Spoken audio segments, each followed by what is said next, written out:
Praise be to God. Today's Bible portion is from the book of Leviticus, chapters 26 and 27.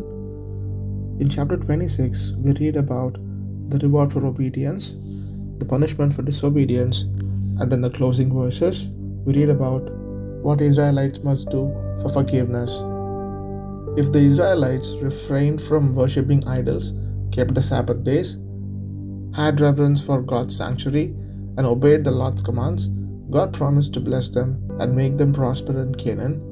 He promised He would send them rain for their crops and cause their fields to produce an abundance.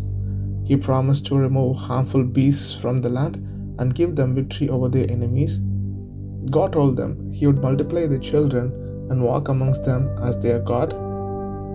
But if the Israelites ignored God's commands and broke covenant with Him, He assured them that they would be punished.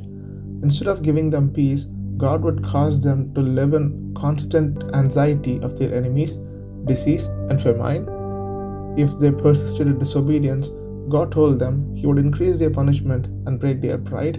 He would take their food away and give them over to the power of their enemies. If things got worse, God would destroy their cities and scatter them among the nations. If the Israelites were disobedient and were punished by God, but later had a change of heart, God promised not to forget the covenant He made with their fathers, Abraham, Isaac, and Jacob. If they would repent, confess their sins, and humble themselves, God would not destroy them, and He would once again be their God and their protector.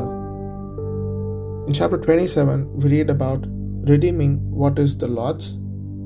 The Israelites had the ability to dedicate another person to the Lord through a payment of money. The amount of money depended on the gender and the age of the person being dedicated. A male between the age of 20 and 60 was valued at 50 shekels of silver. A female of the same age was valued at 30 shekels.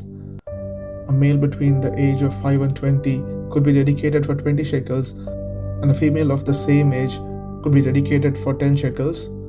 A male between 1 month old and 5 years old was valued at 5 shekels. Female children of similar age could be dedicated to God for 3 shekels. A male or female exceeding the age of 60 was valued at 15 shekels and 10 shekels respectively. Provisions were made for poor people who couldn't pay these prices.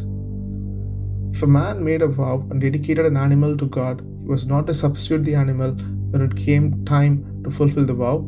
If the animal was unclean and couldn't be offered as a sacrifice in the tabernacle, it was to be brought to the priests for valuation. Rather than sacrificing the animal, the one who made the vow would pay the price specified by the priest. Houses and land could also be dedicated to God. If a man dedicated his land, the land would be given to the priest in the year of Jubilee. If a man dedicated land he had purchased from another Israelite, the land would be given back to the original owner on the year of Jubilee.